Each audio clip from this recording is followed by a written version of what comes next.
My name is Ted Mitchell, and I'm president of the Health Sciences Center at Texas Tech and chancellor of the Texas Tech system.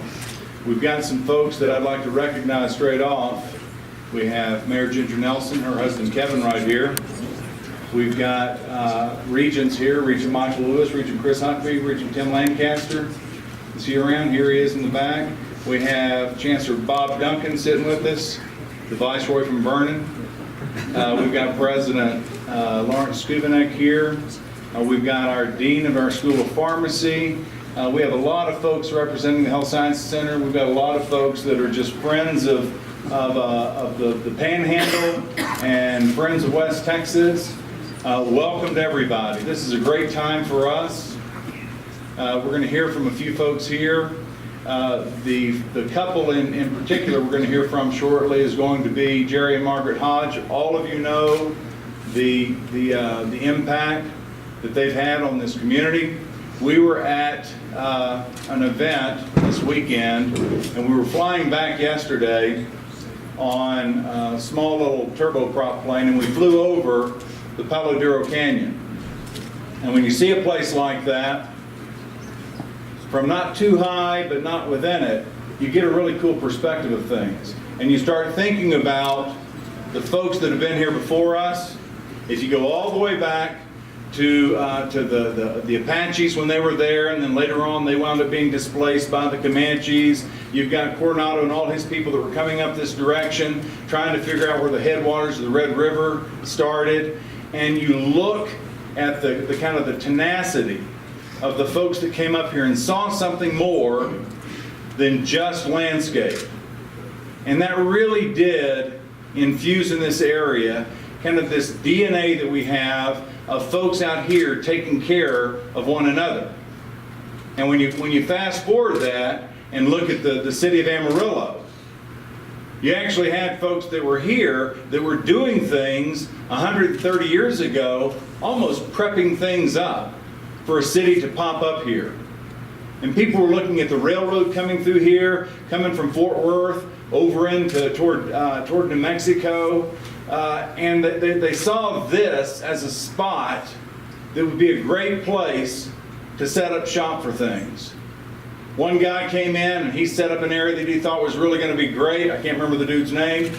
But later on, just a couple of years later, in the late 1800s, somebody said, no, he's building his stuff in lowland. Let me put mine over here. He was in Randall County. I'm going to put mine over here in Potter County. First big flood that came along, the second guy was right. The original name of the town was Oneida, and then eventually it became Amarillo. Apparently the folks that were up here did not realize that word was really Amarillo, but it was Amarillo, just like Miami is Miami. So you figure out there was a code language that was put in straight away that people had to figure out. But what we have today is a representation of that same spirit. So we were just having lunch with Jerry and Margaret, and Jerry was talking about the fact that he is 132nd Cherokee. Well, when I was growing up, I think everybody that grows up around here, you're part of something. My family was always told us we were part Choctaw Indian. But my grandfather used to tell the story about this Indian chief that was talking to his grandson. And he was telling his grandson that inside everybody, there's a great struggle going on, a fight between two wolves. One wolf is evil. It's envy, it's jealousy, it's rage, it's all these things. The other wolf is good, and it's humility, and it's service, and it's love, and it's integrity. And the kid was talking to his grandfather and said, well, grandfather, which wolf wins? And the grandfather says, it's easy, whichever wolf you feed.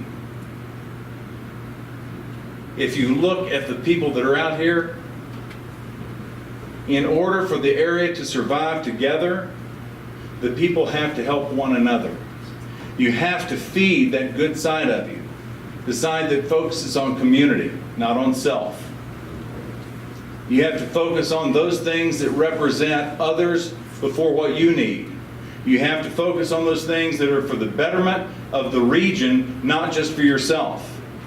Over the process of looking at this for this vet school, what we've learned is this is not a panhandle need. This is not a West Texas need.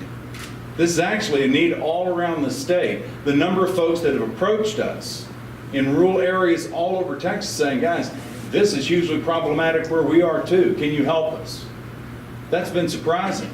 The state of New Mexico has been in contact with us saying, we're so excited about this, we want to pitch in, what can we do? But that is the culture of the folks here, and it's no better represented than it is in these two folks. So what you have is, you have a couple that come from different backgrounds, but both of whom have grown up understanding the need to serve the folks around you. You never worry about making yourself important. You worry about making yourself useful. This is what they've always done. Jerry was just selected as the Amarillo Man of the Year for good reason. You go to southwestern Oklahoma for pharmacy school, you come down here and set up shop, and boy, the world becomes your oyster when your focus is on everybody but yourself.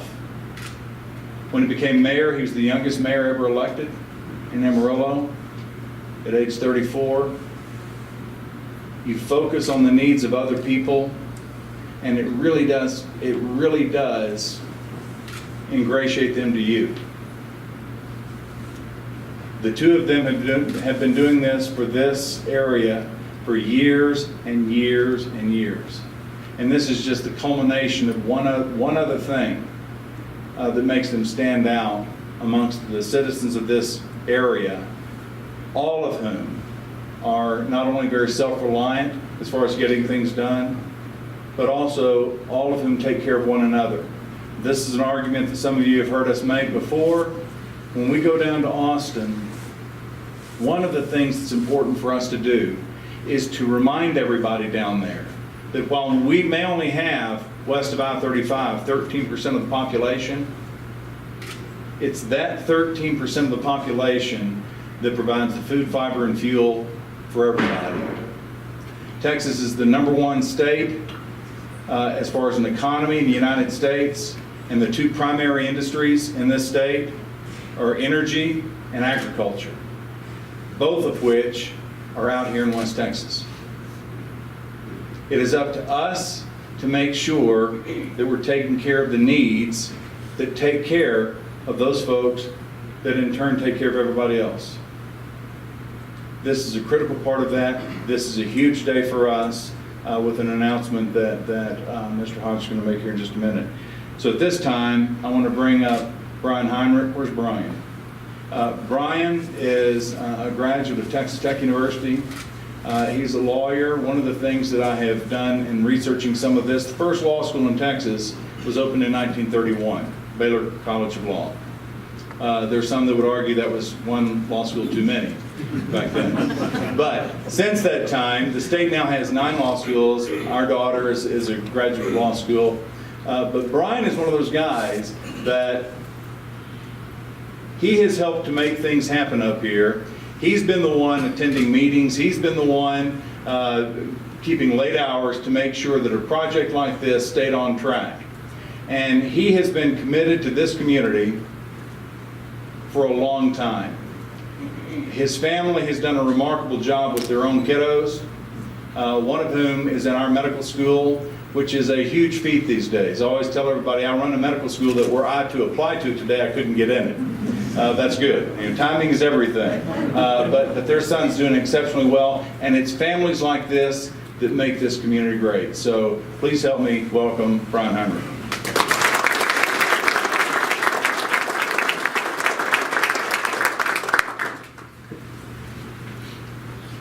First of all, Kendra,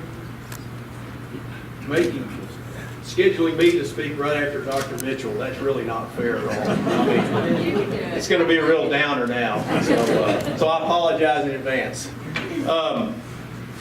When I was first asked to introduce Jerry and Margaret today, I went home and told my wife Susie, and I said, do you have any suggestions on what I could say about Jerry? And she said, Oh, you'll come up with something, but the good news is you've got lots of material to work with. Dr. Mitchell commented, our family's passionate about Texas Tech. I mean, we really are. Our daughter, who's now a freshman at Tech, learned at a very young age that the best time to ask me for something was right after Tech won a football game or basketball game.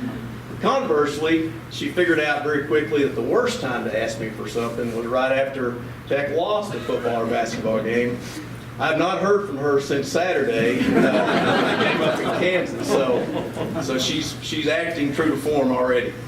No, it's personal. It's personal to Susie and I, because when you get an Ag Eco degree from Tech and you get a law degree from Tech, when your oldest son's in medical school at Tech, when your other two kids are an undergrad at Tech, obviously we're tied to Tech, and it is personal to us. And the vet school certainly is a great deal for Tech, and so we of course support it. But the vet school is a whole lot more than Texas Tech. As Dr. Mitchell pointed out, it's Amarillo, it's West Texas, it's the state of Texas, it's our entire region, if not our nation. And so it's a much bigger thing than just Texas Tech. That's why on May 8th of last year, Amarillo Economic Development Corporation and the city of Amarillo approved the commitment of up to $69 million to build the vet school. And I think it's good to remind all of us of why that was really an easy decision. I think Mayor Nelson would agree with that. It was an easy decision when you look at the impact it will have. The need for the vet school and the need for large animal veterinary education has been talked about before. But I want to talk about the economic impacts, and again, why this was an easy decision for the city of Amarillo. Once it's up and running, 374 new highly skilled local jobs, 450 residents and graduate students here, $76 million of economic impact for our area every single year. That's not a one-time thing. That's every year once it's fully operational. And then beyond the numbers, a unique situation where you have one of a kind in the United States, a vet school, pharmacy school, and a medical school all on the same campus. Nowhere else in the United States, maybe the world. I've been asking if this replicates itself anywhere in the world, and I think the answer is no. So it was an easy decision for Amarillo. Since that time, we've recognized a number of individuals and companies who've come forward with their generous gifts. Each time one of those individuals or companies comes forward with a gift, it just validates the efforts, it validates the decision making of the city of Amarillo, and each one of those serves as an endorsement of what we agreed to do. But today we're here to celebrate another step in the right direction, but I'd really qualify this more as a giant leap as opposed to a step. I met Jerry Hodge for the first time about 20 years ago. It's no coincidence that I also developed an affinity for Scotch about 20 years ago. I've had the pleasure, our family has, of interacting a great deal with Jerry and more broadly Margaret and the entire Hodge family over the last 20 years. I've learned a lot professionally from Jerry. I tell young people all the time, you want to identify what it takes to be successful, find somebody that's successful and look at their traits and qualities, and not somebody that's successful because they had something given to them, but are successful because they built something from the ground up. And that certainly applies to Jerry. Some of those traits: hard work, dedication, perseverance, vision. But one of the traits I think that certainly Jerry and Margaret that go unnoticed a lot, and it's because they don't seek any attention for it, is generosity. generosity is also a trait of a lot of successful people in this world.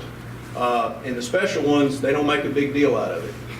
This is not the first time that their generosity and Texas Tech had crossed paths for the betterment of Amarillo. And again, the state of Texas. In the mid-90s, Texas Tech opened up the pharmacy school here in Amarillo. And it is not an exaggeration, it's not hyperbole to say we would not have the pharmacy school in Amarillo if it was not for Jerry Hodge. Period, end of story. That story's been told, but it's absolutely the case. So, I talked earlier about why I'm emotionally attached and Susie's emotionally attached to Texas Tech. But what's Jerry and Margaret's connection to Texas Tech? They didn't go to Texas Tech. Their kids didn't go to Texas Tech. Their grandkids don't or haven't gone to Texas Tech. So what's their connection? Well, Margaret, Dr. Mitchell mentioned that about 2 weeks ago, Jerry was recognized as Amarillo's Man of the Year. And at that ceremony, Margaret gave us the answer to my question. And I'll quote her. Amarillo is the place where Jerry's dreams came true. Amarillo, or he bleeds Amarillo. He should be the mascot for Amarillo. Today's gift from Jerry and Margaret, I know it's to Texas Tech and it's going to be a giant leap forward for the vet school, but it's really a gift to Amarillo, first and foremost, because of all the reasons we've talked about and the impact that it's going to have on Amarillo and our surrounding area.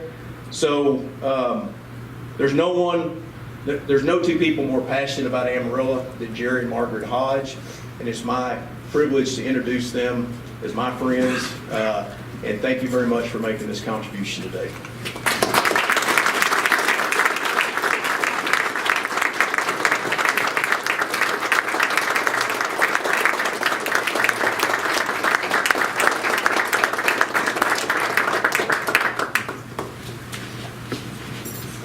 I got to tell you, first of all, I had a big long speech written out, and I was lectured at lunch today. And Ted said I could not say anything bad about John Sharp. Ted, which wolf was John Sharp? You said it. Hey, but thank you very much. Margaret and I are very, very honored, first of all, that we can do this. We're very, very proud to be able to do it. This is great for Amarillo. It's great for West Texas, but it's great for the entire state of Texas. 25 years ago, 80% of the new licenses for veterinarians in Texas were A&M graduates. That number's down to 25% today. 75% of the new license for veterinarians in Texas are educated out of the state of Texas. That's not fair. And that's not the way we do things in Texas. We take care of our own, we educate our own, and this is bigger than just us. It's for the entire state. I got to skim over my notes because I had to scratch a bunch of them.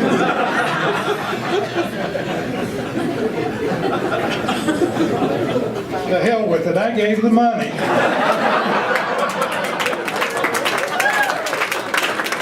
At least half of it. Margaret gave the other half, so I'm sorry, Ted. So I've been thinking over the weekend, and Margaret sent me an article in the Dallas Morning News that are written up about the vet school and about how, and part of it was A&M had contributed $90 million to West Texas for their veterinary medicine program, which is an undergraduate program. It's not a vet school. $90 million, that's kind of equivalent to what we're raising here in Amarillo out of private funds for a vet school. And so I'm thinking, did Sharp, he's sly. Did he do that because he really is supporting the tech vet school? And because it will help West Texas. And I got a whole stack of material that I've researched from 2 other veterinarian schools outside of Texas Tech, that it's a big benefit to West Texas, who this community supports. But John Sharp's making it harder and harder for us to support West Texas like we should. So the other issue that I thought about is, I gotta be careful.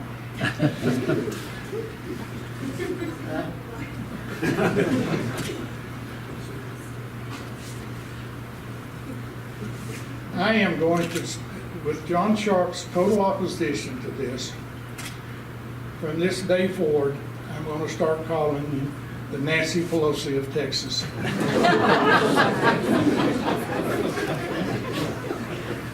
And I'm sure I'll get a call tomorrow, but again, hey, we're honored to be able to do this.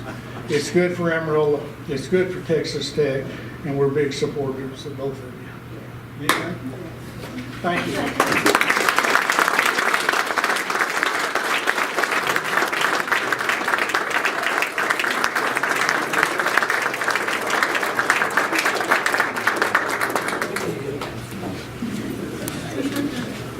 So let me begin by saying thank you to all of you for being here on this occasion in which we honor and thank Margaret and Jerry. I intended to point out some of the aspects of this occasion that made it very significant and special. I don't think I have to point that out anymore. But as we were sitting in lunch today, Chancellor Duncan turned to Margaret and Jerry and said, he spoke of the significance of this gift. And certainly $10 million is an extraordinary commitment to a cause. But more than just the $10 million, it's the statement that it makes. And that statement is so important and helpful to what we're going to have here in Amarillo. Margaret and Jerry, like many of the others who've been recognized for their support that Brian alluded to, have certain characteristics. They're entrepreneurial, they're successful, but they don't rest on the laurels of their own success. They have a strong sense of community and service that causes them to make these kind of commitments. And without those type of people in this community, we would not be where we are today. There are people here today, I think, that also speak to the significance of this occasion. Chancellor Duncan is here, the Chairman of the Board of Regents, Tim Lancaster, Regent Huckabee, and Regent Lewis are here. Everybody is on board. There's undivided support and enthusiasm for what's going to happen. And I think that's a very important part of this. And also I think I need to point out Ted Mitchell. His leadership of this initiative has been extraordinary. You couldn't have a better person making the case. But Ted could talk until he's black and blue in the face. And he will. And I still don't believe this community of Amarillo would have risen up with a level of support if it wasn't for the proven track record of what's already been accomplished here. And that is what you see at the Health Sciences Center. So to Ted, to all of his colleagues, and to the city of Amarillo in this area, you have demonstrated that it's not talk, it can be done, and it will be done again. So to all of you, thank you so much for being here to honor Margaret and Jerry. And we can't say thank you enough for this and for so many things you've done for Amarillo, for West Texas, and for the state of Texas.